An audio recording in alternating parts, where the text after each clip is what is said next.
तो संकटमोचक जो स्वतः कधीही संकटात सापडत नाही. श्री के विजय कुमार, पद्मश्री 2026. मला वाटतं की माझ्यात कठीण जागी जाण्याची एक सहज सवय आणि खुबी बनली आहे. जिथे काहीतरी मोठं घडत असेल किंवा परिस्थिती नीट नसेल. ही श्री के विजय कुमार यांच्या 5 दशकांच्या गौरवशाली कारकिर्दीची संपूर्ण कहाणी आहे. विजय कुमार हे DG CRPF होते. छत्तीसगडमधील दंतेवाडा येथे नक्षलवाद्यांनी CRPFच्या ताफ्यावर हल्ला केला. यात 75 जवान शहीद झाले. फारच गोंधळाचं वातावरण होतं आणि परिस्थिती खूप गंभीर होती. आणि मी ताबडतोब तिथे पोहोचलो आणि जिथे हल्ला झाला होता त्याच ठिकाणी मी रात्र घालवली. आणि मला सैनिकांचा जोश जाणवत होता. ते पुढे जाण्यास सज्ज होते. याचा दलावर थेट परिणाम झाला. त्यांचं मनोधैर्य वाढलं. हा एक धडा होता.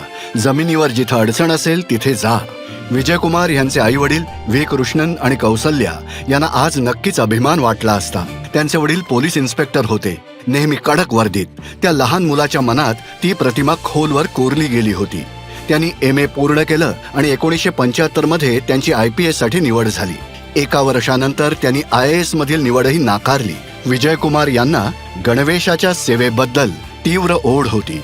आपल्या कारकिर्दीच्या सुरुवातीला त्यांची धर्मपुरीचे SP म्हणून नियुक्ती झाली, जिथे नक्षलवादी समस्या खूप गंभीर होती. लोकांमध्ये आत्मविश्वास निर्माण करण्यासाठी त्यांनी स्वतः रात्रीची गस्त घातली आणि लवकरच लक्षणीय बदल घडवून आणला. विजय कुमार यांच्या समर्पणानं सर्वांचं लक्ष वेधून घेतलं. वयाच्या 33व्या वर्षी तत्कालीन पंतप्रधान राजीव गांधी यांच्या विशेष संरक्षण गटात त्यांची निवड झाली. नंतर त्यांच्यावर मुख्यमंत्री जयललिता यांच्या सुरक्षेची जबाबदारी सोपवण्यात आली. 1999च्या कारगिल युद्धादरम्यान विजय कुमार श्रीनगरमध्ये BSFचे IG होते आणि ते फिदाईन हल्ले हाताळत होते. एका पद्धतशीर रणनीतीद्वारे त्यांच्या नेतृत्वाखालील BSFने श्रीनगरवर नियंत्रण मिळवलं. त्यानंतर विजय कुमार यांना आणखी एक आव्हान मिळालं. तामिळनाडूच्या घनदाट जंगलात लपून बसलेल्या चंदन आणि हस्तिदंताचा तस्कर वीरप्पनचा सामना करणं. 2004 मध्ये विजय कुमार यांच्या नेतृत्वाखालील विशेष कृती दलानं वीरप्पनला ठार केलं. पुढे त्यांनी अनेक महत्वाच्या भूमिका निभावल्या आणि त्या सर्वांमध्ये आपलं कर्तृत्व दाखवलं.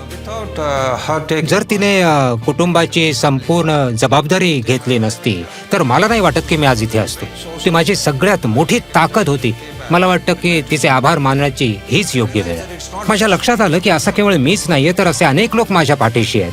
कोणत्याही कामात जर तुम्हाला तुमचं काम आवडत असेल तर तुम्ही त्यात चांगली कामगिरी करू लागता, तुमचं सर्वोत्तम देता आणि आपोआपच सर्वोच्च स्थानी पोहोचता. श्री के विजय कुमार, पद्मश्री 2026. कोडी कोडी नमस्कार.